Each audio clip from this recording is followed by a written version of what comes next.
Station, everyone. Happy new comic book day. Happy Whiplash Wednesday with the PCP Army Bad Batch. We're at it for another week. It all starting on a new channel over on Tomorrow Cinema for What Are You Reading? What did you read this week? What is he reviewing this week? Tune in and find out. Then next up is Nick Comic Culture with his Cadets Toys and Comics look at. See what they got for new comic book day. See what they got for toys, collectibles, and everything else.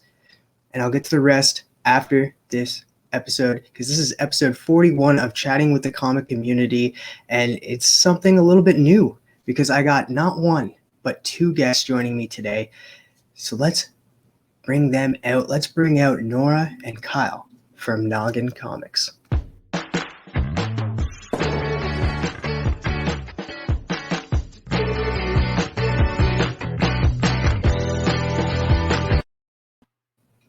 Station. Hey. Thank you guys so much for joining me today. Like I said, I not only have one person joining me today, but I have two. Yes. Package deal. Package deal. I'm so excited to do this for the first time with both of you.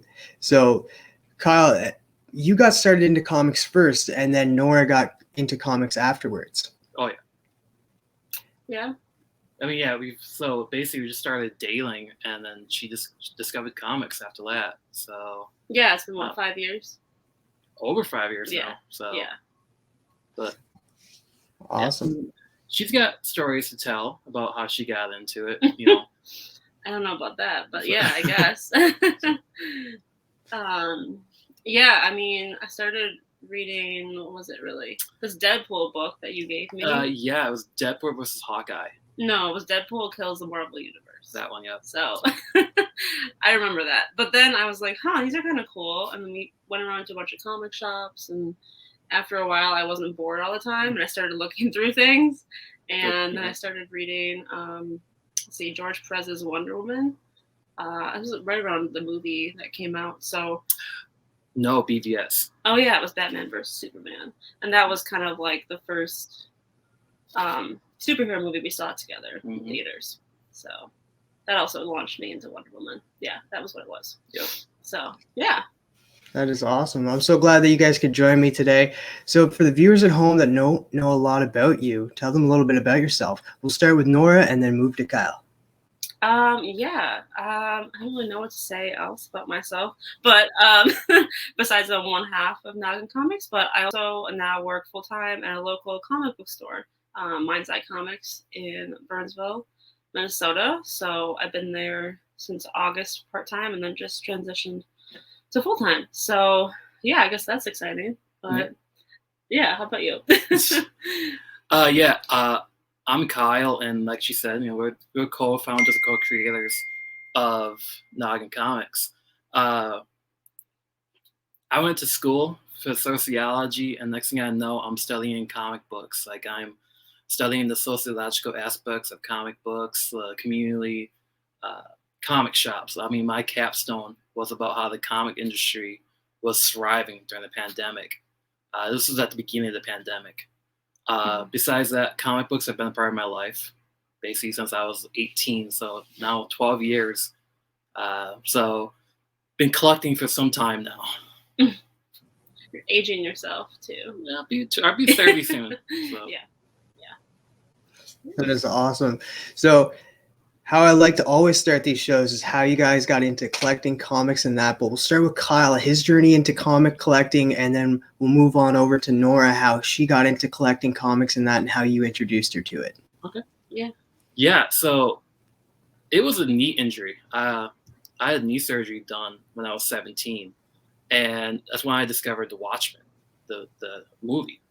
And I was so curious about this film, so I ended up diving into the books, Watchmen, and then that led me to Dark Knight Returns and all the Frank Miller stuff.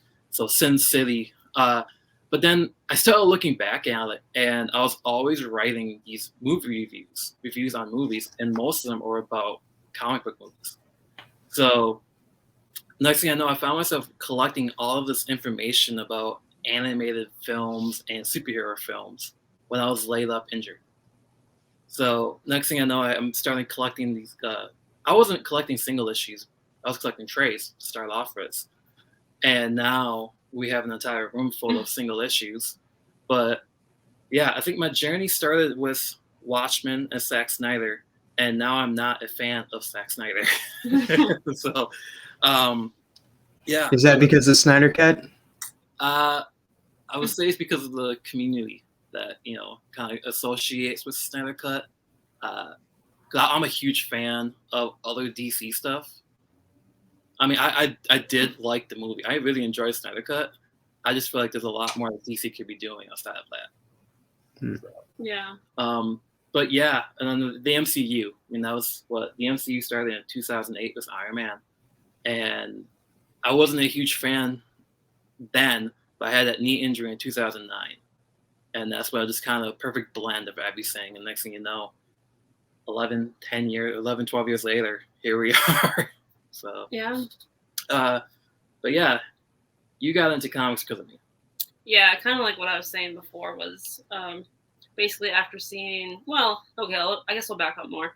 When I was a kid, I was always watching the original trilogy of Star Wars on VHS with my brother, like all the time. I think I would wear out those VHS tapes, but but at the time I like wasn't a huge like, I don't know, science fiction, fantasy. I was a closet nerd, so I didn't fully embrace it until really when I met Kyle in like 2014 or 2015. And then I was like, wow, like there's so much of this medium that I've never even heard of or never even read. And yeah, I started seeing the books you had, and I was like, wow, these are really cool. Like I already love to read, so why not start, reading comic books? And then I found out there was so much more to just superhero comic books. Like there's so many independent books. And I also read Watchmen, and I was like, this is really cool. But yeah, then I guess it just kind of exploded from there. And fast forward, 5-6 years now, and we have a whole second bedroom full of everything, and tons of Funko Pop statues. Yeah, the YouTube's Cribs. You might get one of those soon from us because we got so much over here right now. Yeah. So, being a Star Wars fan, are you reading like the current Star Wars run as well? Yeah, I'm currently reading all the Star Wars titles, as well as all the High Republic stuff, like including the novels, the comics, like the middle grade, young grader novels too. So anything. Yeah. You're reading anything that's got to do with Star Wars. She's reading right now. Yeah, I'm pretty much caught up. I haven't caught up in all of like the previous run of comics, Jason but Aaron. The current comics, yeah. Now, Kyle, are you as well reading Star Wars? Is that something you just kind of doesn't interest you to read? It's one of those things like she loves High Republic. I'm not a huge fan of it quite yet. I prefer the IDW Adventures more than the main title. Mm. But because she loves Star Wars so much, I found myself getting to know the characters so we can actually have these conversations for future videos, and even, sitting on the couch talking crap about certain characters. So like when we watched, Book of Boba Fett, I'm like, I don't like that character, so I'm just going to talk some major crap about that character to you. So, well, we watched all of the Clone Wars together, Rebels. See, I like the original Star Wars. I can't stand the prequels, and you love the prequels. So. See, I think that has like a different feeling for most people. Like I did watch the original 3 and stuff, but I didn't find myself going back to watching them until like the 1, 2, and 3 came out. Because like when they came out, I was still kind of a kid. It was around like 9 or 10 and stuff. So getting introduced to those and stuff and jumping into that world, it was kind of my Star Wars. Like everybody had their Star Wars when they grew up. They're like, oh, that's my Star Wars from my childhood. So that episode 1 will hold a special place in my heart just because it's my Star Wars from my childhood. Oh. And they don't get enough love, I think, but to each their own. Yeah. See, I remember watching all 3 of the first 3 before going into 1 almost on replay.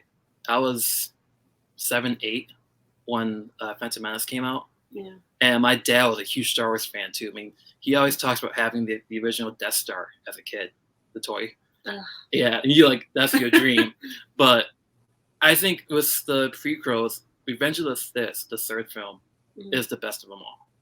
So yeah, people just forget about Attack of the Clones. Attack of the Clones is so bad. But I mean, with the Clone Wars, that kind of helped bring some love back, Yeah, I find with the Clone Wars, it kind of just it filled in a lot of gaps because like you had the movies come out, there's a lot of time between the movies and that, so you don't get that growth between them. Like, why is Anakin acting this way? And then through those, you get to realize, oh, okay, that's why. This is what's going on and stuff. So Yeah, I really enjoyed the Clone Wars. In the introduction of Ahsoka. Yeah, so. Ahsoka is just such a great character. Well, the animated shows of Star Wars, though. I think the animated shows and TV shows are better than some of the films right now. Yeah. But being a Star Wars fan, I'm not like I don't think I'm not reading anything Star Wars right now. I'm not picking up anything Star Wars for the most part. I do plan to go back and like read Darth Vader, read Dr. Aphra because I hear it's really, really good. But I'm just watching the movies and the TV shows for now. Yeah. I mean, the original Dr. Aphra comic series is set. I think it's even set before the one that's currently going on. And you're reading all the Star Wars titles too, but you're kind of lost in that because you didn't read that original one. I didn't read the original Dr. Aphra, so I'm a little lost in that currently. Yeah. But it's one of those books, even if you're a little lost, you can still know where you're going, where the story's going. Yeah, and she became one of my favorite characters recently too. So. Now, since this show is going to be airing in February, and that I want to ask you, like, as a Star Wars fan, as a fan that you're reading in that, are you excited? Do you think Dr. Aphra will be showing up here eventually? I mean, maybe. Are we allowed to talk some spoilers for Book of Boba Fett? Yeah. Yeah, because I don't know if everyone. I mean, the internet blew up after episode 2 with Black Chrysanthemum, who is a bounty hunter Wookiee. That if you start to read the Darth Vader series that Aphra's introduced in, and then beyond that into her own first run, you get to kind of get a feel of Black Chrysanthemum, and I'm really excited. I'm going to go back and read all of the Star Wars titles where he kind of pops up in, so I can get caught up on that before. But I mean, it would be sweet. It would be really cool to see her in live action. Yeah, I mean, I want to say yes, but I'm also kind of torn because she's such a great character, but I think they would do it well. So yeah, it could be done. If you look at how Ahsoka was done, it could be done. Yeah, I trust Jon Favreau and Dave Filoni. Yeah, me too. They've been doing a killer job over there. Now, Kyle, like, what are some of the TV shows that are like originated from comics and now are live right now? What are you interested in? The current shows. I mean, we stay up to date with all the MCU stuff, all the MCU shows. Mm-hmm. But I think the funniest thing is like the Netflix shows back when Daredevil, Jessica Jones, and Luke Cage. That was the mega point where I was just so into it. But it would be non-Marvel right now. I think Gotham still holds up as one of my favorite shows. Because I remember I was working at Target at the time that show was ending, and I was unloading. I was unloading a truck, and my buddy and I would seriously be in the truck the whole 4 or 5 hours unloading, talking about an hour episode of what we liked and disliked about the episode. So I've been trying to get her to watch it. I'm like, it's rough around the edges, but I think that's what makes it so good. And then Doom Patrol, so that's another one we really enjoy. Mm-hmm. See, what I gotta have to say about like certain DC projects, like it's just like the comics. You have different stories, different origins, different. There's more than just one possibility in comic stories. So like when you jump into Gotham, this is a whole different world. You got to take it for what it is and stuff. I did, like, speaking of Gotham, like I'm actually rewatching it now on Netflix. So it holds up. And I could be wrong, but I think there's a Gotham PD going to be coming out. So I'm very interested in checking that out as well. Well, yeah, I think it's supposed to kind of be based off of Matt Reeves' Batman coming out and like take influence with Gotham Central. So yeah, but yeah, I remember that final season of Gotham was just so insane. Like they threw everything at you, and it's kind of like the most recent season of Batwoman. They're doing that same thing. They're just throwing everything at you. Like with no ending, they're just gonna give you what you want, basically. So. Yeah.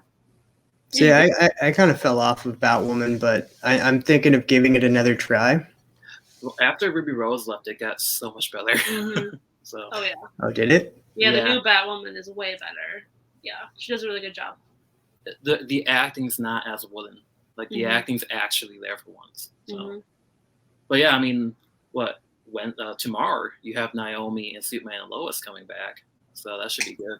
Yeah, that should be like with the Book of Boba Fett on going forth on Wednesdays, and I took a look at all the TV shows coming out this year, and we're in for like nerds rejoice, like we're in for a great year of great content. Oh yeah. I mean, comic books, TV shows, and video games and movies right now, 2022.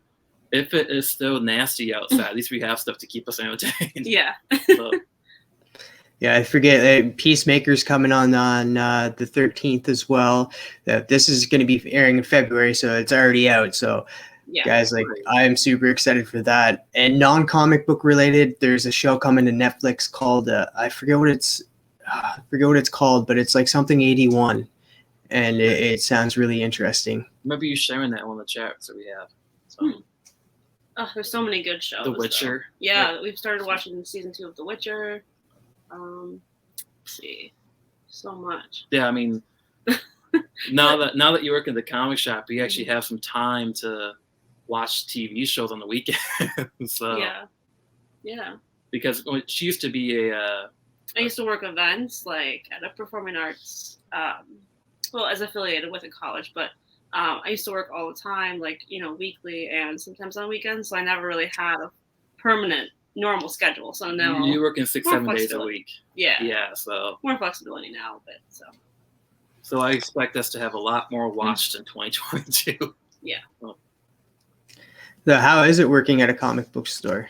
It's fun. It's still like an adjustment from what I was previously doing, but still an adjustment in general. But I think it's just awesome. Like particularly this comic book store, it really focuses on literacy and just having comics for like everyone from kids to whoever can have access to comics, and that's what we really focus on. We don't focus much on like the speculative areas at all. We just want to focus on weekly comics, toys, trades, and the owner is an artist himself. He does a ton of other things, so we're just really connecting with the community as well.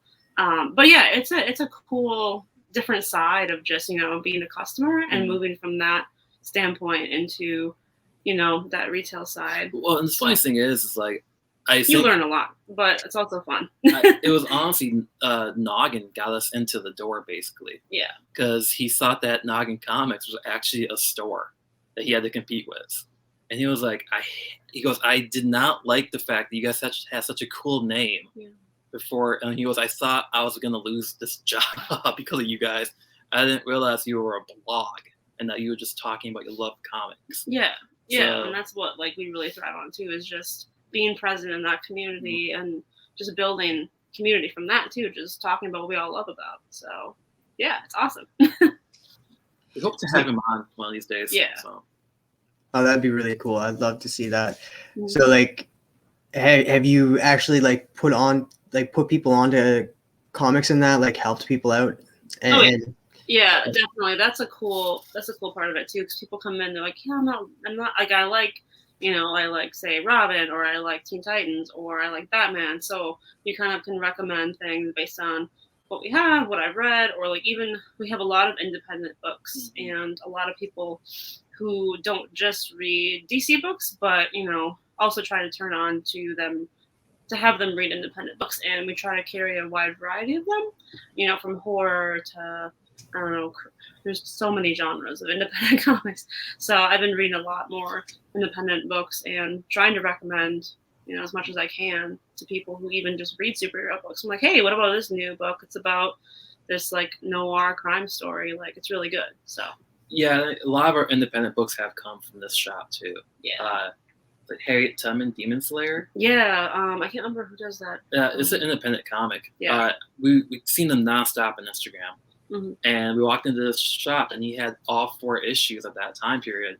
And we got to buy all 4 of these because it looks so cool on the Instagram. I'm not a digital reader, so let's pick these up. And then ran into the guy at New York Comic Con this year. So yeah. It's a really cool experience. So, yeah. So if you don't mind, like what shop do you work at and stuff? Maybe people who are watching right now could come visit you guys at the shop and that, and like see you guys. Yeah, so it's in Burnsville, Minnesota. Mind's Eye, like MIND_SI. So we've been in Burnsville for just over 3 years now, and before it was actually in the town that we live in currently in Eagan, which is just maybe 10-minute drive. But it switched over to the current ownership. I want to say about 5 years ago. So yeah, Mind's Eye, and I know that Manuel knows that the store. Manny. He's been there. Manny's been there. So yeah. Yeah, Manny works for Aftershock, and that he's probably in there checking out the Aftershock books.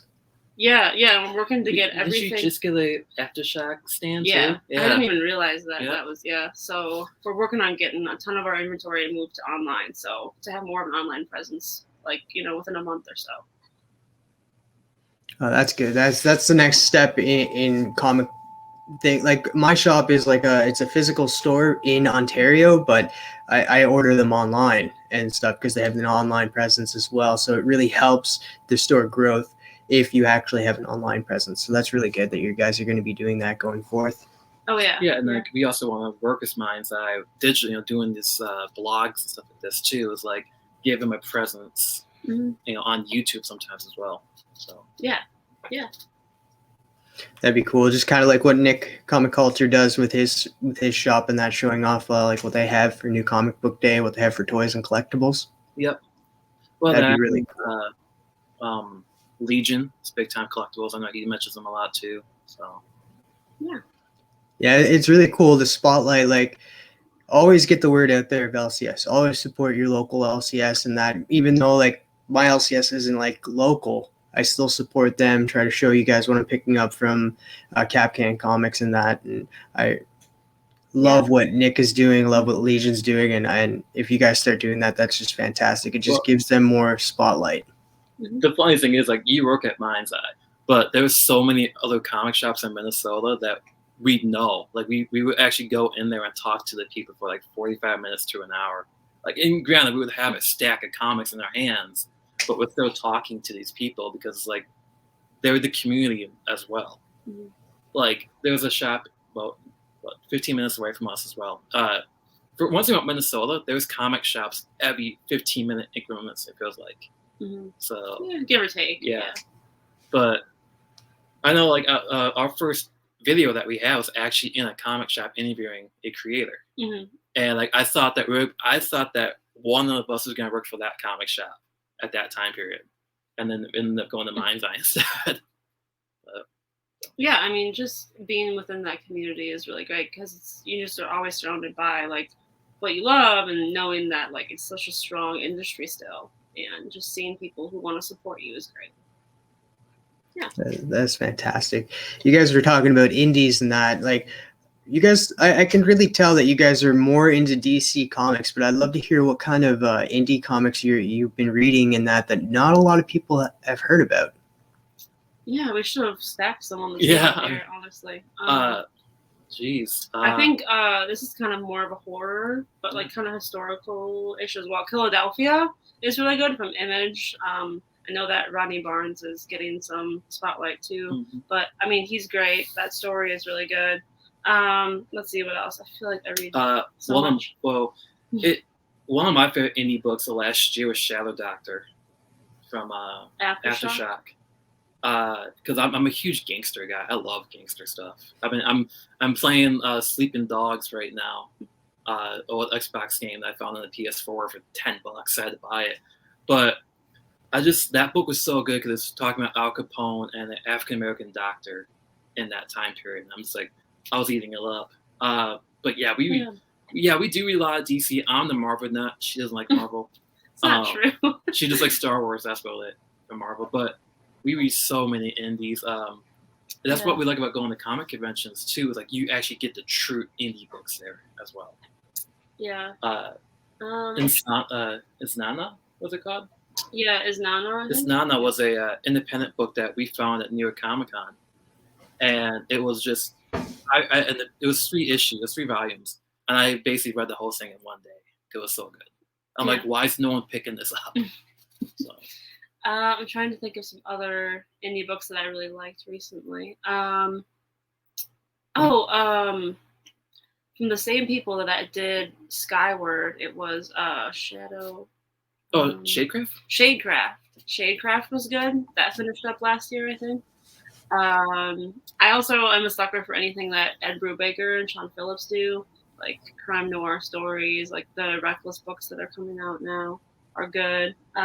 We do a lot of Kickstarters too. Not a ton. I do more than you. Aubrey Sittenson, who does No One Left to Fight and Horse Stews, he released 2 Kickstarters, Beef Bros and Stone Master, and they were just like insane action books with comedy. And then I just backed Butts and Seats, which is Tony Schiavone, a professional wrestler announcer, released a comic book. So that's supposed to be here next week. So yeah. Man, there's just so many good books. Your brain's is I going know, right now. You know, the more you read them, you're just like, oh, I can't pick and choose right now. Bylines and Blood last week. Yeah, this new Aftershock book called Bylines and Blood is kind of like, it's like a mystery sci-fi kind of Jessica Jones like story that we talked about on our previous video. So well, this is gonna be February, so it's 3 weeks ago. 4 weeks ago. Go watch it on the Rewind on their channel. The link is down below, guys. Man, there's just so many. We could probably talk about indies for an hour, for 2 hours. I love that you mentioned Shadecraft. I know that I was reading Shadecraft. I read the first issue and I was taken by it like immediately. And people were like, "It's all right" and stuff. And then they're like, once they got to the 3rd issue, they're like, "Okay." Mm-hmm. I really loved it. I guess it was picked up, but nothing has been said since. I think it's Netflix. I think Netflix picked it up. So. Because there's a lot of things that are coming out. What was it? I seen a preview for a series on Netflix that was Deadly Class. Deadly Class is coming to Netflix now. That was picked up for a while, so it's just a matter of time until Shadecraft comes to Netflix. We actually watched Deadly Class when it was on Sci-Fi Channel. So we were kind of upset because we really liked that show and it didn't get renewed for a 2nd season. I did not know that it was it was a show before. Was it like it adapted from the comic as well? Yep. Yeah.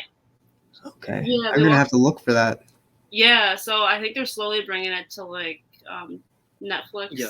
But then I think Rick Remender is trying to figure out if he can get it picked up again. But the comic, like we watched the show and then I started reading the comic from the beginning, and the comic is so good, so good.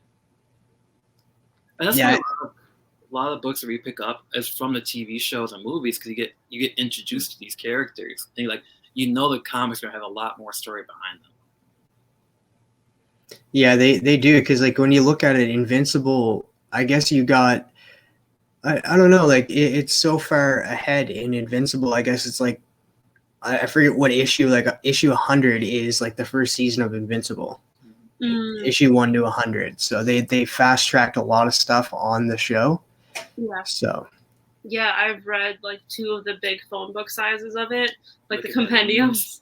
So I don't want to finish it because I'll be so sad that it's over. But the show was so good, so good. It's like The Walking Dead; it never ends. So. Yeah. But it did. Yeah. And it is. It's going to be its last season this year.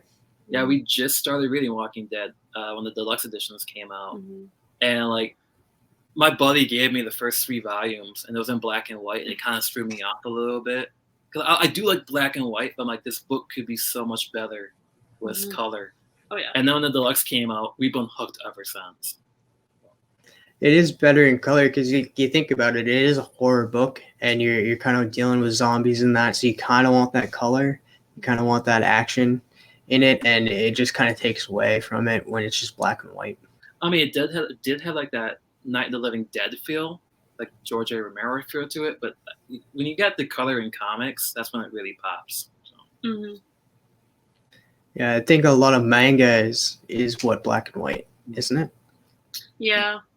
That's the one thing that we have yet to really venture into from comics is like we pick one up and I'm like, I'm good. So. Well, I'm afraid to start because I'll just have more bookshelves full. filled with them. Yeah. I do like anime and stuff, but I've never got into manga. I'd rather read comic books, but I guess manga is a better seller than comic books right now. Yep. Yeah. And I think that's going to change because with manga and that, there's a lot of genres in manga and stuff, but now we're just getting into the threshold of getting that into comic books. So we got like not just superhero stuff. We got horror genres, we got action genres, we got mystery genres, we got crime genres now.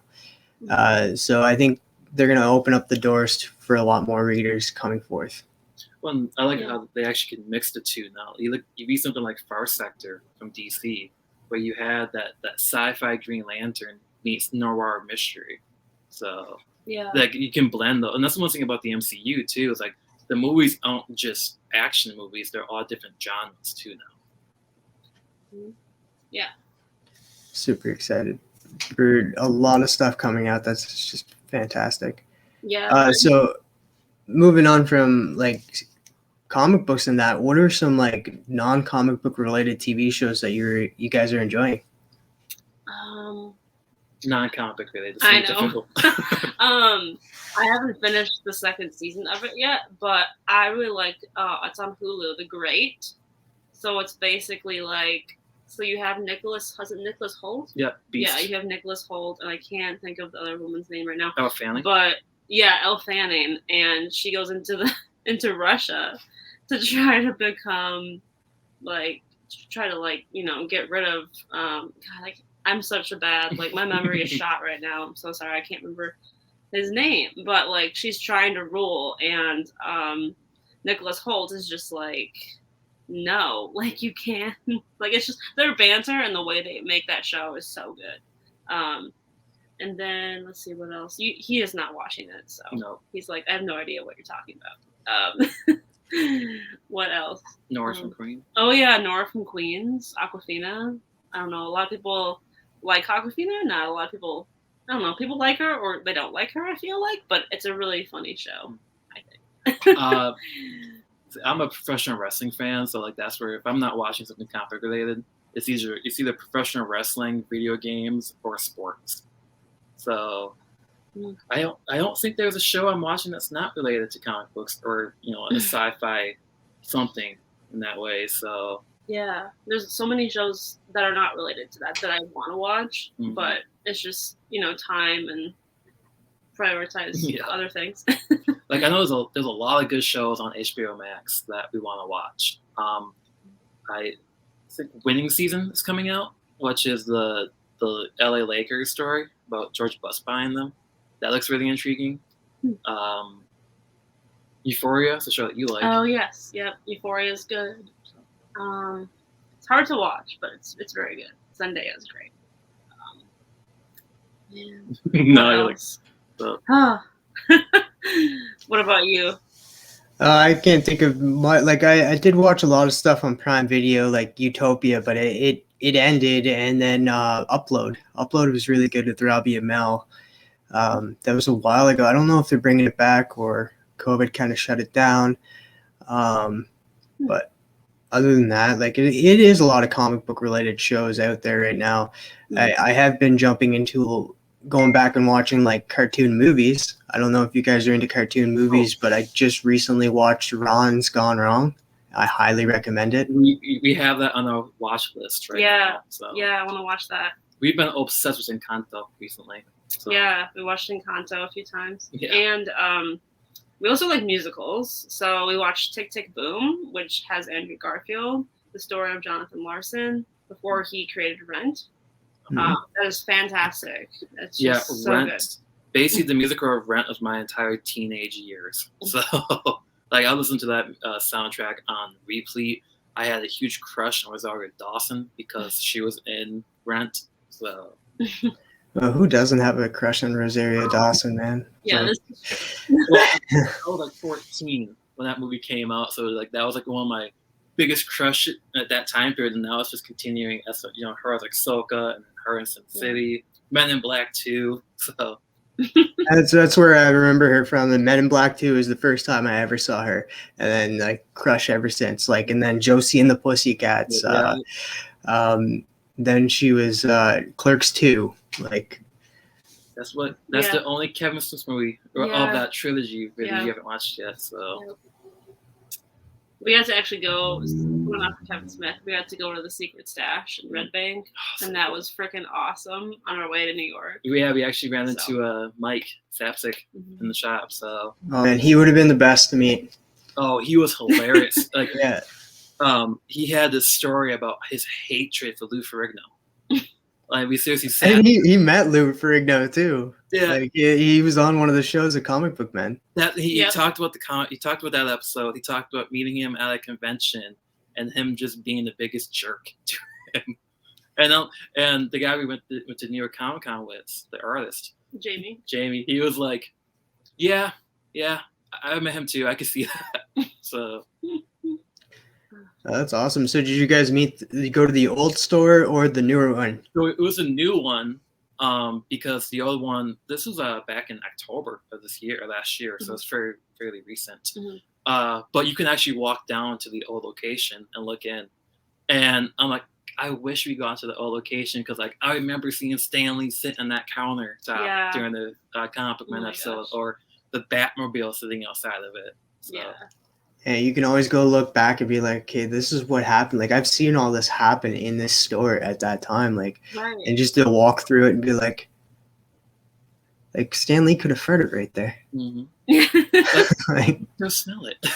And then we went to the Quick Stop? The Quick Stop. Yeah. Yep. The where they filmed Clerks at. It's actually like a 10-minute drive away from the Secret Stash. So we drove down there and we thought that we were getting lost at first because it is seriously in the middle of nowhere. Well, Red Bank isn't. The Red Bank's really nice, and where they filmed at, it's not nice. So it was like, wait a minute, did we take a wrong turn? But the Smodcast podcast home is right next door to it. So. Where the video store was. Yep. Yeah, I think they're going to be shooting there for Clerks 3. If I'm not finished right before we got there, they finished. So that's awesome. And you can still see a little bit of like how they were filming it. When I walked into the shop, they're like, "Oh, this is such a small confinement area." So I'm just kind of curious if because the budget he has now is a lot different from what he had for that first film. So. Oh yeah, well, a lot of it actually, it's he stated that. Companies aren't willing to give him the amount of money that he asked for anymore. That he has to put a lot of his own money into it because they're just like, oh, we know what kind of movies you make. Yeah, we're just gonna give you this amount. Well, so like the reboot, if I recall correctly, Jay and Silent reboot was with a Kickstarter. If I recall correctly, like they had to get that funded. So. Yeah, they almost weren't able to make that because of the fact that no company wanted to back it in a way. So they really had to fund a lot of it on their own. And they got a hell of a cast for it though, at least. So. Oh man, like they had everybody and so much callbacks to everything in that. And even I heard that what's his name? The guy who played Loki. Matt Damon. What's that? Matt Damon. Matt Damon, yeah. He kind of was just like, let's do a little bit more, let's this a little bit more meta, that I came back and stuff, because it was just going to be his voice, not him on screen. So it was really cool that Matt Damon got in there, Ben Affleck got in there. It was just great. And there's a story about how Ben Affleck got in there too, because at that time or shortly before, Kevin and Ben weren't talking. Yeah, wasn't it because of Kevin Smith's reaction to Batman? Something like that. I'm not sure. I think Kevin went on stating that it was because Kevin openly talks about too much. Yeah. And so he said the wrong things. Well, he didn't say the wrong things. He just overshared. Yeah. And then Ben was just like, "Oh, that's kind of personal, man. I don't want you sharing this stuff." And it just kind of, it just went from there, I think. I mean, Kevin Smith's got 4 podcasts now, so. I mean, he's going to say something at one of them. Yeah. Yeah, Babylon is just coming back with Ralph Garman. Yep. I seen that Mark Bernardin just recently got COVID, so I know that Batman Beyond's on hiatus. Actually, Mark Bernardin was filming, like he was live the other night as he had COVID. Okay. Oh. They're just not at the cantina. Yeah, the Scum and Villainy. They're just not at the cantina, so they're just at their own homes, and they're doing like what we're doing here and stuff. And then having JP, do running things and stuff and moderating the chat. Yeah, I mean, Kevin Smith has always been a huge part of my life because I remember watching Jay and Silent Bob before watching Clerks 1. And then like it kind of went from Jay and Silent Bob, Dogma, and then Clerks. And like I kind of hold it into that category still of like my favorite Kevin Smith films are still kind of like that. So.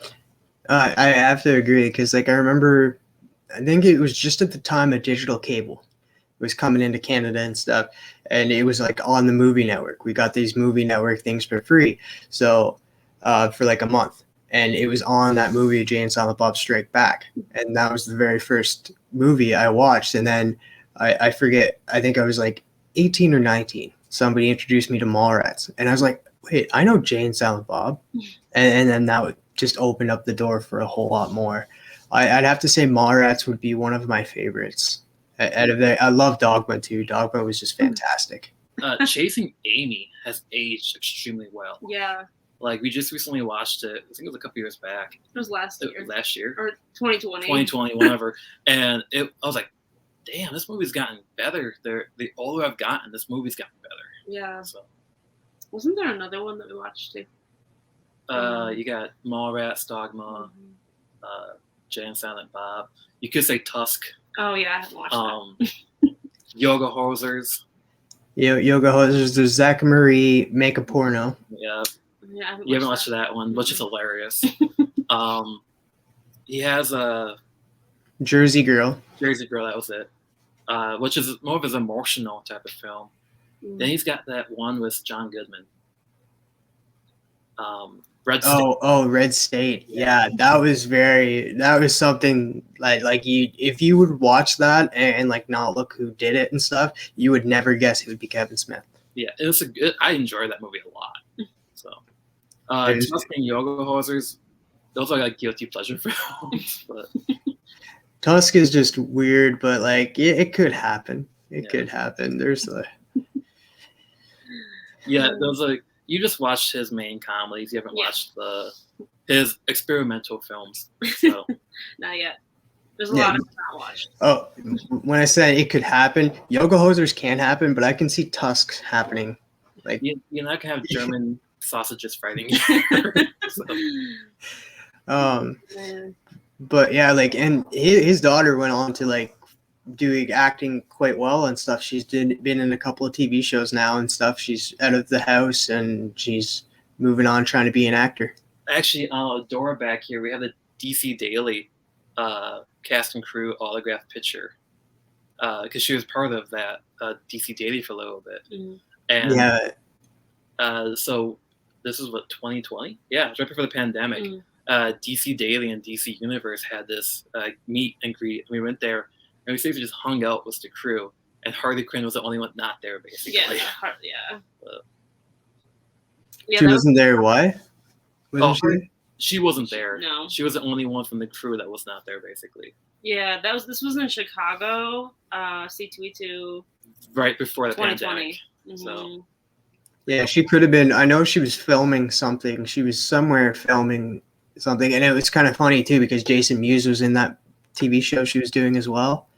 It was like a horror TV show. I'm not sure what it was titled. I'll probably look it up and send it to you guys after the show. Yeah, I do recall that too, I think.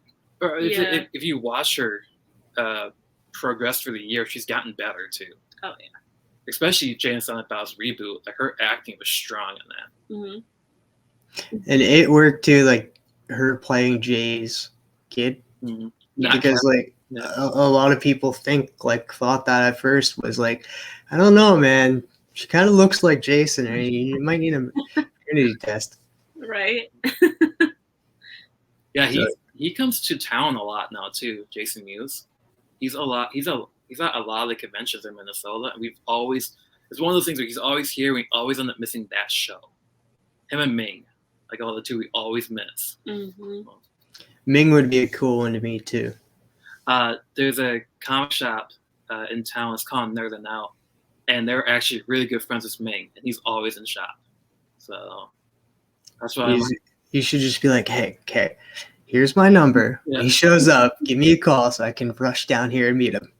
Well, yeah, and the funny thing is they got 2 shops now, and one shop is an hour and a half away, and the other one is 10 minutes. So it's like, can you come to the one that's closer by? So, so is there anybody else that you would love to meet, or have been close to meeting? I know Jason Mewes would be a good one. I don't know if you guys met him yet. Seen him in passing. I'm a huge fan of Corey Jandro, who's a host of all this nerddom too. And we were at New York Comic Con, and he walked by us, and she was like, "Babe, there's Corey."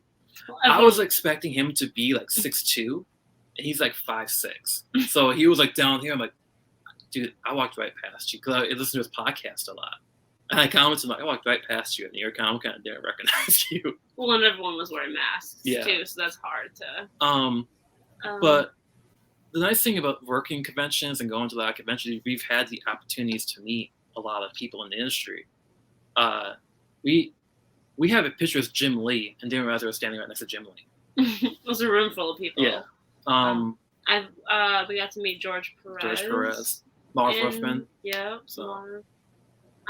Person I'd want to meet. I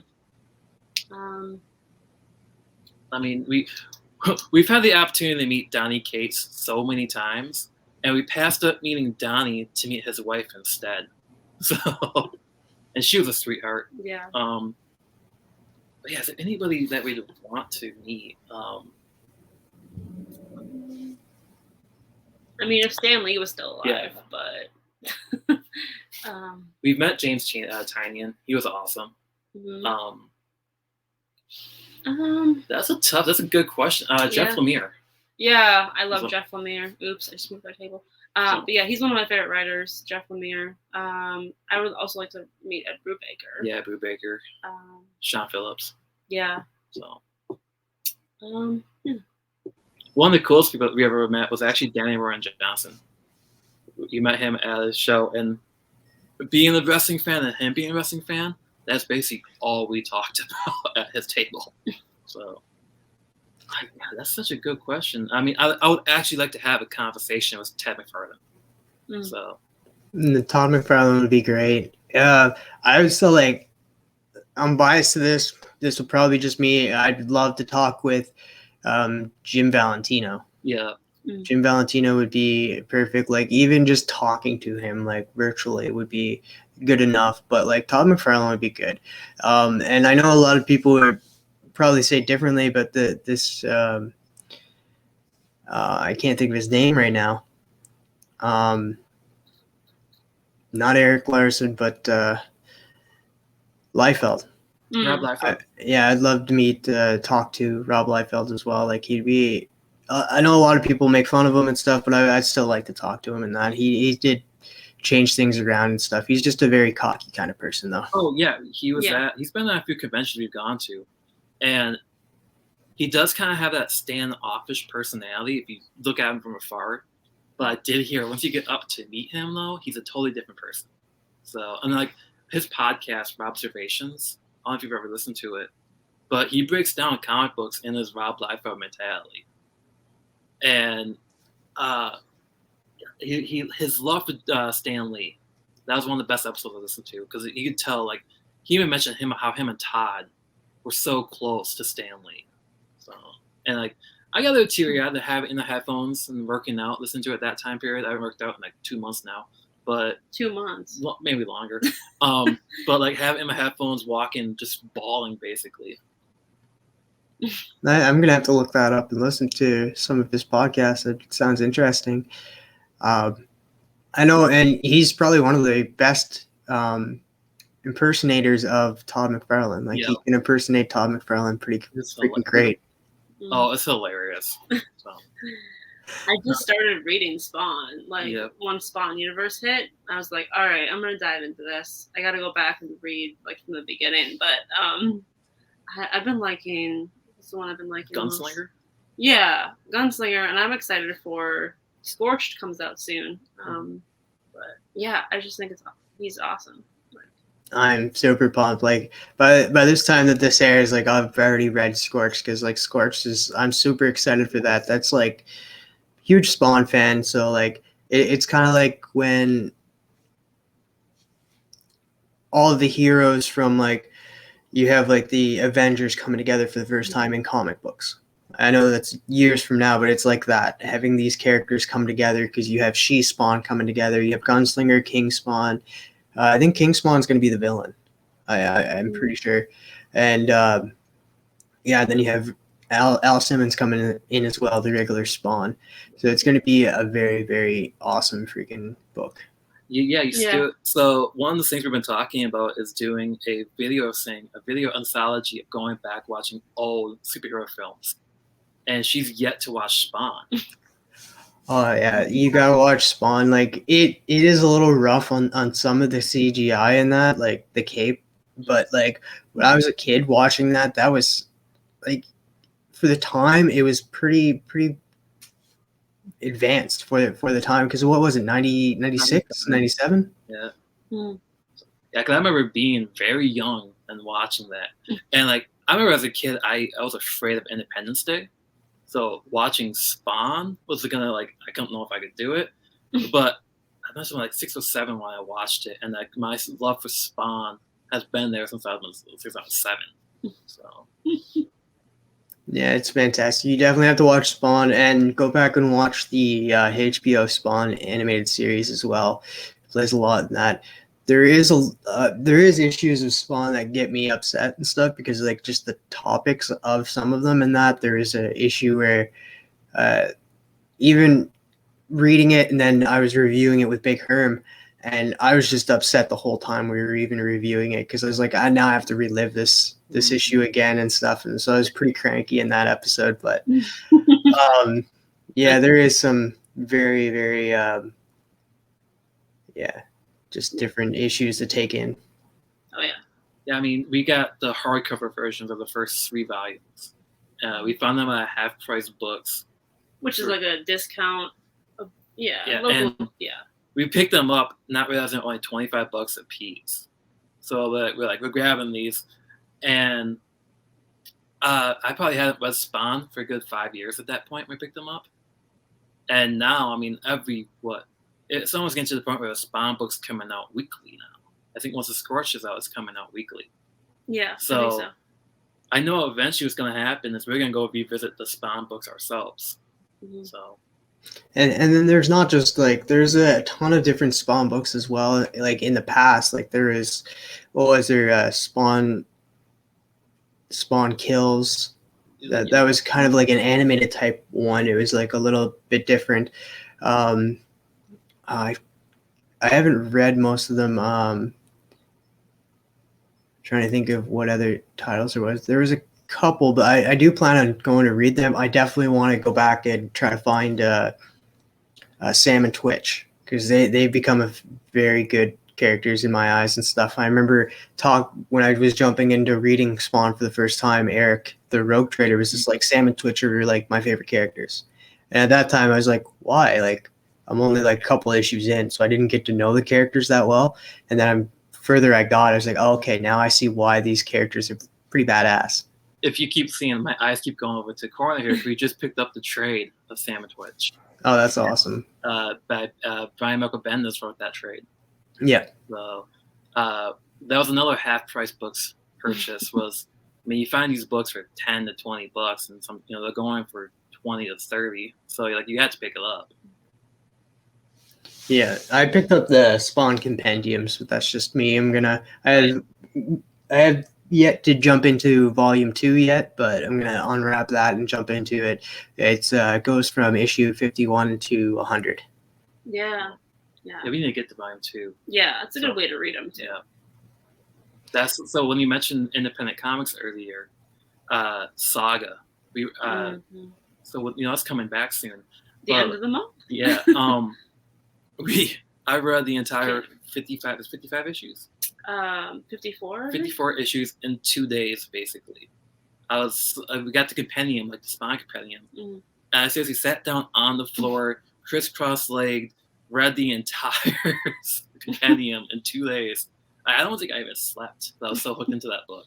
Yeah, it's so good. And yeah, we were at New York Comic Con when Brian K. Vaughan was there, and he announced that it was coming back, and I just like freaked out. You freaked out. I was so excited.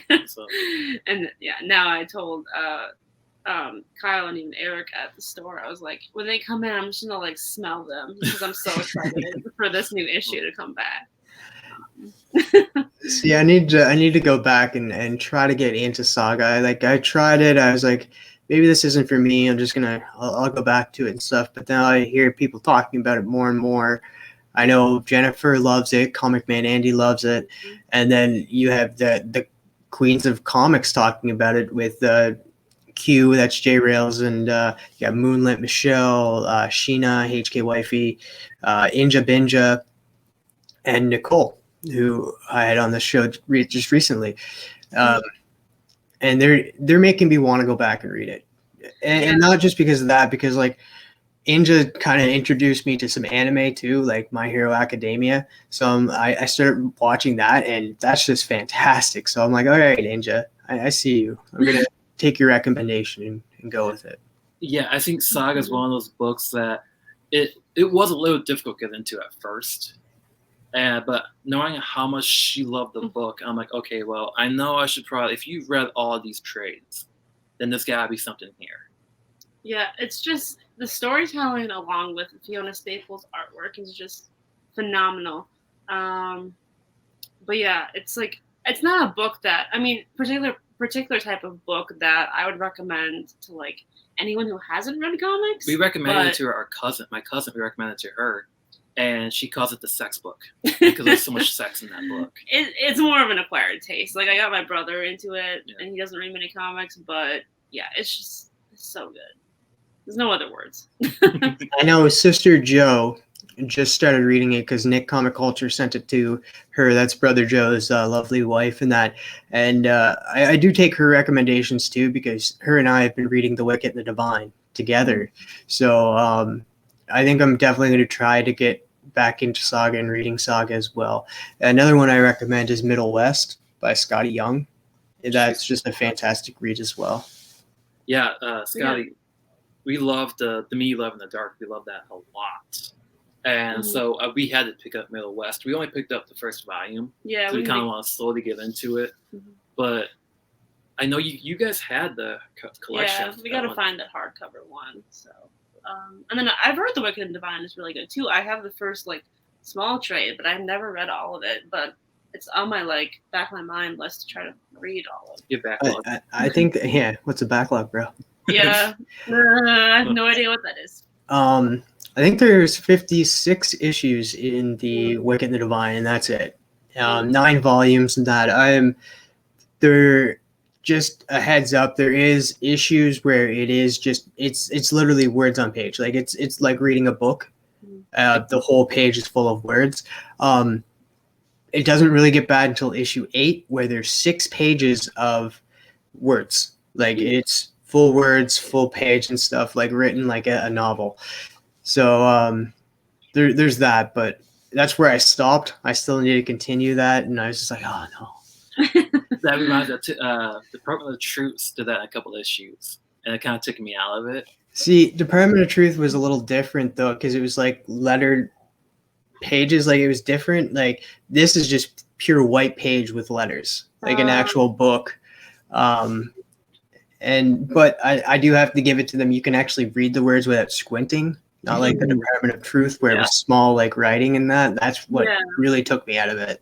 Yeah, that Bigfoot paper that they had, and I was like, I think that says the. Yeah. Well, it's funny. Department of the Truth is one of those books that you love or you hate the issue. Like I've always been in like that because I can be like, that's my favorite book of the week, or like that's my least favorite book of the week. So yeah.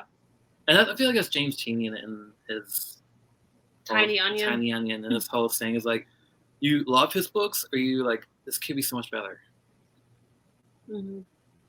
Yeah, I agree. And I did fall off of his Batman for a while. Like somebody asked me, like, who would you rather, James Tynion or Ron V? And I would have to choose Ron V. Oh, Ron V is just straight up been a lot better. Like everything I read by Ron V has been like A1. him and Tom Taylor right now. Yeah, they're on fire. Now I've been really liking Joshua Williamson just because what he's been doing with Robin, then Infinite Frontier, and then Justice League Incarnate.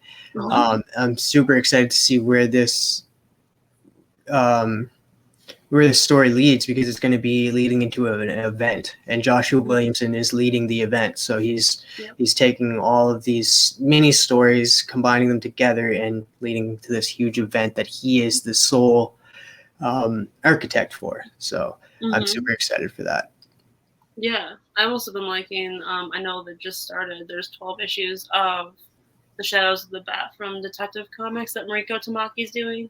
And I know that a lot of people, like Kyle, hasn't liked his story as much because she's been on Detective for a while. But I mean, I've also read a bunch of her other books too, so I like her style. The one thing you gotta know about Nora is that anything that's gotta do with the Bat family, she's instantly loving it. Yeah. If it's Batgirl, Batwoman, Robin, Nightwing, I'm a little biased. Batmite, she loves it. So. No, yeah. Especially Nightwing. Yeah. So it's like I'm very critical when it comes to some Batman stuff because there's so much of it, and you've read the good stuff, you've read the bad stuff, and like I have to agree. I think Tynion's Batman kind of just falls in the middle of everything. Because I was a huge proponent for Tom King. I thought Tom King was really a good Batman until City of Bane, but he did a good job on Batman Catwoman. Yeah. I've been enjoying that a lot more than you have, Batcat. So yeah, I mean, I also really like Snyder Capullo's Batman. I love Snyder's Batman. I read a few things. It was Last Night on Earth by Snyder. That was fantastic. Oh, yeah. I'm trying to think of what else. Like, of course, like his original run, The Court of Owls, was fantastic as well. And Manny just talked about on one of his videos. He talked about Black Mirror, how much he loved that book. No, I have not read that one, but I'm interested in it now. Yeah. After watching Manny's video, I'm like, I have it. I've read it like years ago. I should revisit it. So, are you excited? I heard that there was going to be a Batgirl TV show or a movie, isn't there? I can't remember if it's a TV show or a movie. It's a movie. It is a movie. Michael Keaton is going to be in it, and just today there was promotional pictures of Batman versus Robin, a young Robin. So like my interest level is going up and up. This is Batgirl. So Batman versus Robin, you said? No, so it's a promotional. So it was like graffiti, like they were pushing a wall into this studio. And it was a picture of Batman on a very young Robin. And Michael Keaton never had a Robin in his Batman films. So like each time I see something new about the movie, I'm like, well, could it be like the Batman 89 comic that they're introducing? It's not that Robin. It's a different Robin. Okay. So So it's going to be Michael Keaton's Batman with a Robin? Yeah, that's what... Maybe they're just trying to, like, play with your mind. They got to get some intrigue into the movie, though. A lot of people are not liking the fact that it's not Snyder. So yeah. I don't know, like, I don't know how they can do that with Michael Keaton Batman and then Robin as well. Yeah. You'd kind of want a younger Batman and Robin at this point. And if you're going to bring in Michael Keaton, I'd want to see what I can't think of his name right now, but Batman Beyond. Terry McGinnis. Yeah, Terry McGinnis. I'd want to see Terry McGinnis come into the role in that. Yeah, I know that rumors have been flying about Batman Beyond film too recently. So, and I also think like that would probably be the best route to go right now. Would be Batman Beyond. Yeah, it would be like, because like if you think about it, there have been a ton of Batmans. There's been a ton of Batmans, and it's never gonna die. Like if we get a new Batman, if you don't like him, don't worry. In 5 years, there's gonna be a new one. So there's going to be a new actor playing him in that. So maybe that will be your Batman. But they definitely need to change it up. They definitely need to get Robin out there. I love what they're thinking of doing with Batgirl because like that's just bring her more out and stuff, and not just going with the norm of Batman. Yeah. That's why I love Titans so much, because like they spent all that time focusing on different characters. Granted, Batman did play a part in it, but he was always like in the background. Yeah. Like I thought that was like that Nightwing was perfect for a screen. Well, Yeah, season 3 got really good. Yeah, season 2, you just have to get past season 2, and then you're good. You're good. Season 3 was fantastic. Episode 3 was like my favorite episode. So yeah, the Hawk and Dove episode.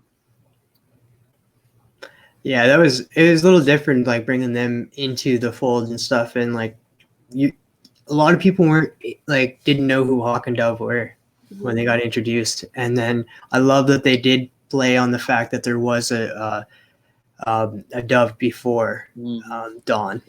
Oh yeah. Yeah, season 3 was phenomenal. I'm so glad they're making a season 4 too. Yeah, I'm excited. But I know there have been talks about Gotham Knight show coming out. That's going to be on CW if the CW is around. If it doesn't sell, but yeah, they're up for sale. Like how I found out about this was on Fat Man Beyond. Mark Bernardin was talking about how Warner Brothers has put up the CW for sale and going forth, like, because like the way they said it is like, if one of our shows like Riverdale is getting more views on Netflix than it is on the CW, then where are we getting the revenue? Where are we getting the ads from? Because like commercials are what like really drive the channels. Stargirl, we had to push that off until I got HBO Max because its commercials were driving me nuts. I don't know what it was about CW, but CW had commercials every 5 minutes. I felt like. Oof. Yeah. But yeah, Stargirl. Yeah. Worth it. Love it. So good. Once Eclipso got introduced, that is when that season just took off. I felt like after that episode in the school, and then he becomes one of the main baddie. I'm like, this season went from being okay to great. And I really enjoyed Shade as well. Shade would really intrigued me. He played that thin line. You never knew where he was going, and you always question it all the time. Oh yeah. Yeah, I just recently read the trade for the Shade. James Robinson, I think, wrote it. It was actually really good. The character was such a good depiction in the show too of it. So. Oh, nice. See, I didn't know anything about the character, which I like. That's what I like about these shows is like you get introduced to characters that you never thought of before, and then it wants you to delve into their characters and find out more about them. Calypso, one of them too. Yeah. I've started collecting a lot of Eclipso books now. I love that character. Yeah. We found quite a few for only a quarter the other day, so I had to load up. And there was a character that got introduced in the first season, and there's going to be spoilers. I know it's been a while since the show aired and stuff. So when the first season came out and they introduced a villain, and it was Sportsmaster, I got super excited because like how I got introduced to him was in Young Justice. And I love seeing him in that, and it was just fantastic to see him done so freaking well. Like that scene where he's outside with Our Man. Oh my god! Like I had goosebumps. I was like, that scene was just so fantastic. And at the end of season, you guys watched season 2? Yeah, we just finished it. At the end where it comes out and then you see them at the door, I was just like, yes, they're coming back. Hey, neighbor. I'm actually looking forward to see if they do more to JSA, continuing too. Yeah. Because I think Joe McHale is actually good at Starman. Yeah. Yeah. And not too much. I'm a huge Wildcat guy. I think Wildcat needs more attention. And like, cause I don't know if you've ever watched the animated show Batman: Brave and the Bold. Like his character is recurring in that. You know what I'm talking about. Yeah. Like, and every time he's in a comic book, that's like my favorite comic book of the week. Or like, you know, while reading a trade, if he's in the Justice League book, I'm like, this is the issue that stands out the most because we need more Wildcat. Now, okay, I don't think I know a lot of people are saying like, oh, it's like with Shazam coming out, it's like I don't know if we want Black Adam and all these characters in it and stuff and blah blah. I don't think Black Adam's going to be in it, but they are introducing the JSA in Shazam the second season. That's going to be, or no, they're going to introduce the JSA and Black Adam, aren't they? They're not going to introduce them in the Shazam second. And you got Hawkman Dr Fate, right? Yeah, you got Pierce Brosnan playing Dr. Fate. Yeah. So I'm looking forward to that, actually. What other characters are they going to have in? Because like the Black Adam's going to who is going to be the villain in Shazam 2? It's Helen Mirren is playing the villain. Helen Mirren and Lucy Liu are the two villains. Right. I remember that during the DC fandom event. Oh, but, yep. I can't remember the names of the characters. Shazam's like one of those movies though where you can't remember the bad guy really. Yeah. Like I'm a huge fan of Mark Strong, the actor that played the bad guy in the first film, but I couldn't tell you the name of the character. Yeah, it's kind of funny too, because like I don't think Black Adam was introduced right when Shazam first came out. Like he was a character that got added on because they were like, okay, he has that fandom now. It was always that caterpillar with the radio on his neck was the main villain. They did introduce him into like the end credit scene of the first movie, so I'm wondering when we will get to see him. Oh, is it gonna be like a like Thanos, where you just get teased with him at the end of every movie until finally boom?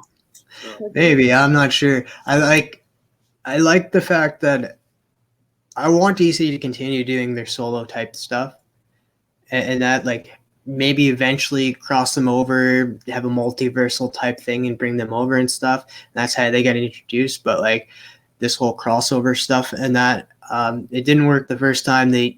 Marvel did have the foot in the door for that, and it worked well for them. And it took them 10 years to even get that.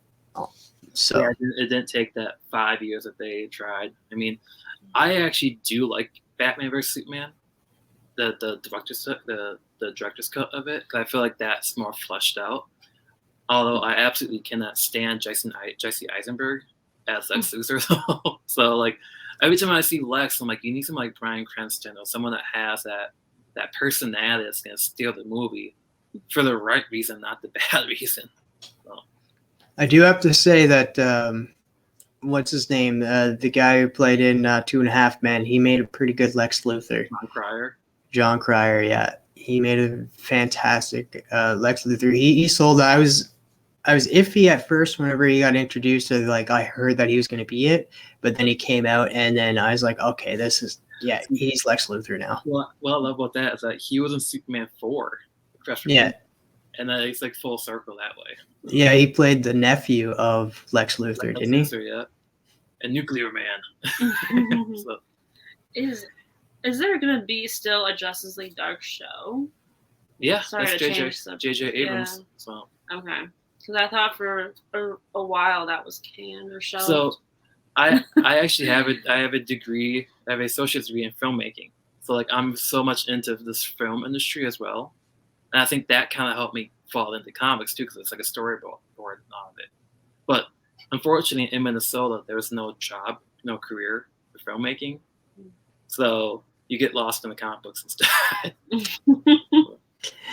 Oh well, you're enjoying stories. Yeah. We know a couple local artists that are filmmakers and comic creators, and.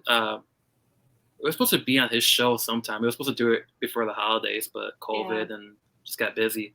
But he asked me to help him film a show this summer. And I'm like, dude, I haven't touched a camera in 10 years. So wow.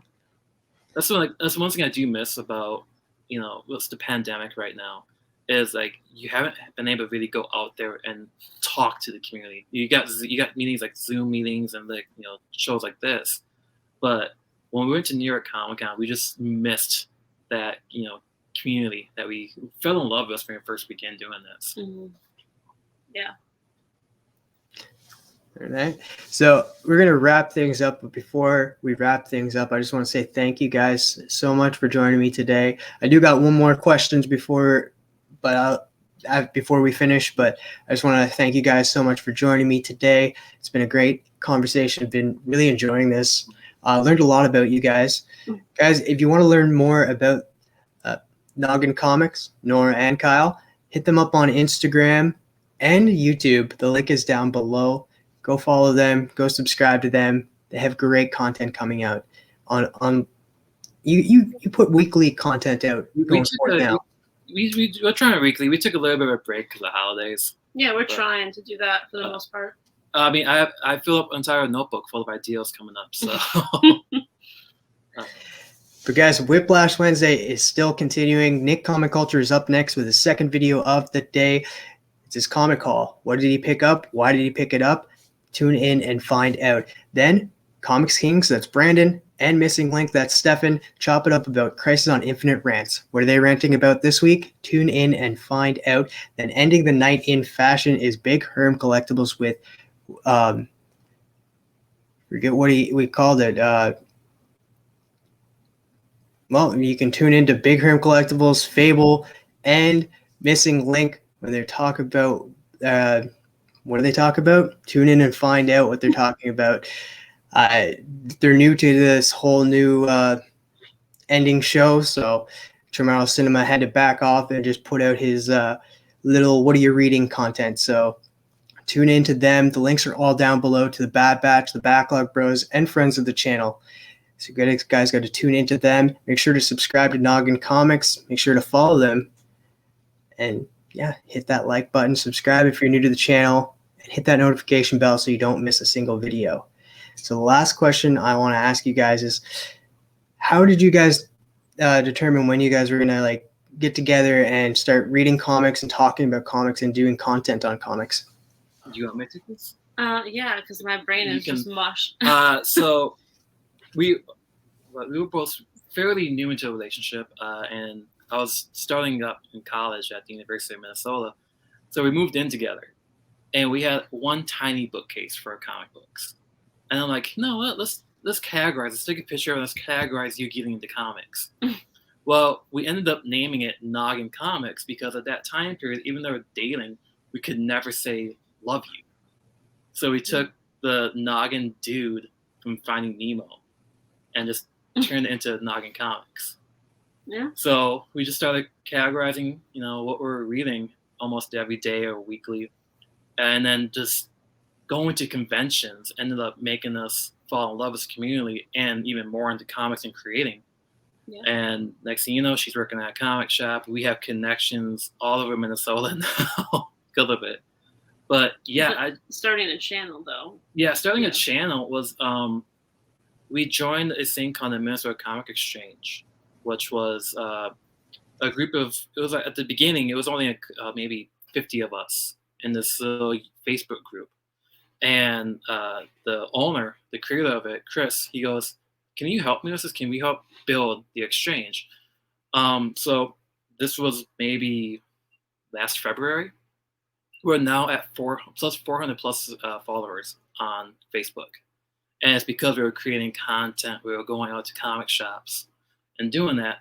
But then their basis is kind of a buy-sell trade. Yeah, their base is buy-sell trade and speculation. And you've watched our channel, it's about the love of comics for us. Mm-hmm. So we kind of spun off of that. We kind of spun off of the exchange and made our own Noggin Comics YouTube channel. So, and that's what that happened. And meeting guys like you, Manny, Big Herm, just a Rican, Rod, it was like, okay, I think I found what we like the most about the community is in the YouTube comic community. Yeah, just talking about comics. Mm-hmm. Yeah. So.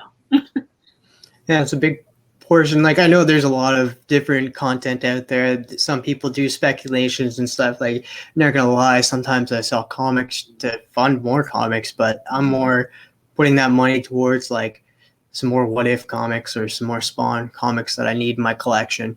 Mm-hmm. So, but I do like to hear what people are reading as well. So, see, I do like the spark market speculations. I do like that.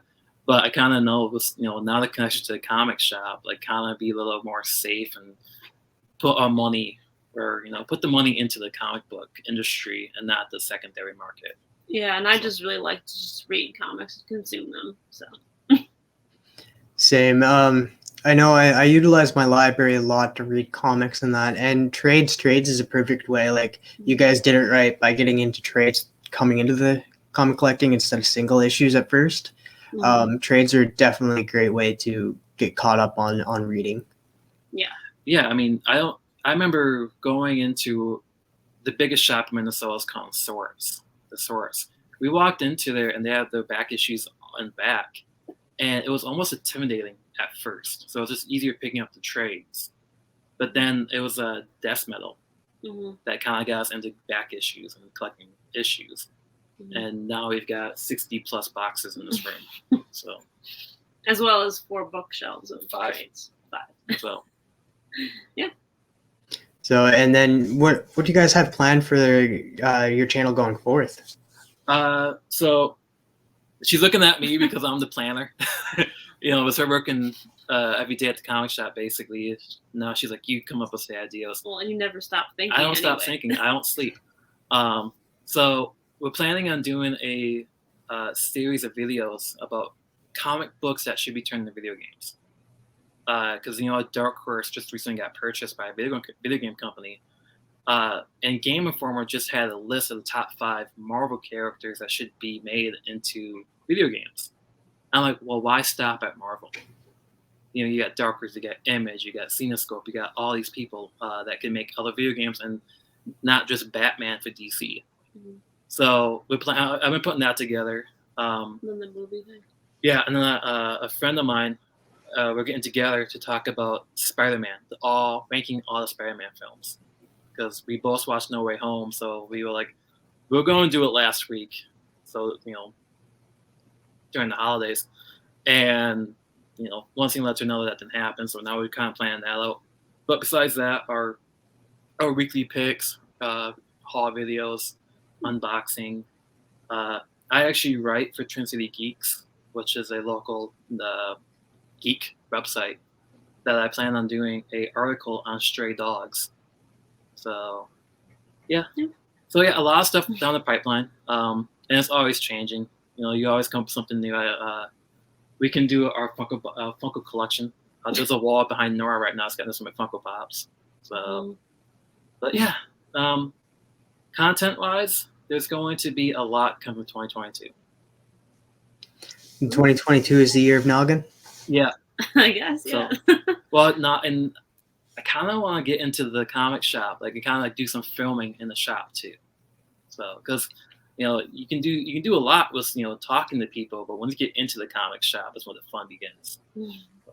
Because then you can have people that just watching the video or something, or be like, oh wait, I just seen him in that shop. I'm gonna go visit this shop and that, and then you guys can grow together. You guys can talk with each other, and you guys can expand the community. Well, one of the coolest things that happened is we went to a local convention, and a guy stopped Nora and I while walking. He goes, "Are you guys Noggin Comics?" And you get that goosebumps, you know who we are. So, he's local too. He's local. Yeah, his channel's called North Garden Comics, and he does haul videos all the time. And he gets a lot more views than we do, but he's been doing it for years. But yeah, he goes, I seen you guys' channel, and there's something about you too. So, and he goes, I recognized Nora. I'm like, thanks. But yeah, we plan on, if COVID calms down, we plan on doing more convention videos too. The local area, we have about 6 or 7 conventions a year. So. Yeah, I'm hoping that it does calm down a bit, because there is people that I've met through this community, not just mostly in the United States, but some in Canada here, the co-writer of These Damn Kids. I want to go meet him, and that he's literally, I'd say if I drove there, it'd be 2.5 hours to drive there. And same with Neighbor to the North. I don't know if you guys know him. Oh yeah. Then of course there's Actual Dracula. There's the Comic Vet. I'd like to meet those guys as well. There's a ton of people that I've currently met too, like Danime is one of them. Hyper Combo. There's a ton of Canadians that I didn't realize that were Canadians in this community. Well, Bleecker Street. One of the people that work at conventions, he's actually from Canada, and he does a weekly show with the artist. It's called MB Artist, and oh my God, what's his name now? Steven. Yeah. Steven. He's an artist too. And what they do is they get together a round table each week of artists, and they talk about the art they're creating and the conventions they're going to. And he talks about the shows in Canada sometimes. I'm like, we really need to go to a convention in Canada. And some of the best creators are from Canada. I guess Jim Lee is there's Fan Expo in Toronto. The comic vet Chris was telling me about it. He says that Jim Lee is always there. Every year, and that Jim Lee is there, and it's the best way to like meet some people. Like you might meet Todd. I'm not sure if I don't think he lives in Canada anymore. I think he lives in the States, but I'd love to meet Todd and some other Canadian creators as well. Like I've come across a new Canadian creator that just wrote a Kickstarter called Happy Pines, named Sam West. I'd like to meet them as well, and figure out any more Canadians that are creators around here. Because who's it? Chip Zdarsky's Canadian. Jeff Lemire. Mm-hmm. Jeff Lemire. Ed Brisson. Yeah. Like there's a lot of good and I know like some of them only go to conventions in Canada too. Mm-hmm. So, and you know, we live in Minnesota, so we're not that far from the border. But although I mean, when we shipped out the Long Halloween to you, I'm like, well, that's a distance. But yeah, that's a distance from where I'm at. Yeah, I'm the furthest east you can go. Like we have our own time zone. It's called Atlantic time zone. Yeah, I had to look up when we were talking about scheduling time for the meeting. I'm like, what time is it for him? So. Yeah, I'm like I'm 2 hours ahead of Central Time. I'm an hour ahead of Eastern Time. Oh wow! Yeah. So yeah, it's getting pretty late for him. Yeah. So for me and Promiscuous Time Travel, we kind of travel the same kind. We're both time travelers, both in the future. The other Kyle. Well. Yeah. But yeah, like I said, guys, thank you so much for joining me. It's been a fantastic conversation. I can't wait to see more content that you guys are putting out. Hopefully you guys can shoot in your shop as well. That'd be fantastic. Yeah. Just more conversations as her. Yeah. Well, yeah. Thanks for having us too. This is awesome. Yeah. Like I said, guys, check them out on YouTube. Follow them on Instagram as well as Facebook. I'll have all 3 links down below. Thank you guys so much for joining me. And I remembered what Big Herm Collectibles show was called. It's a Let's Talk About It Remastered. So Big Herm, don't give me crap for forgetting. Guys, thank you so much. Check out what everybody has for Whiplash Wednesday today. There's always great content with the PCP Army Bad Batch. Station everyone. And as always, my friends, stay nerdy.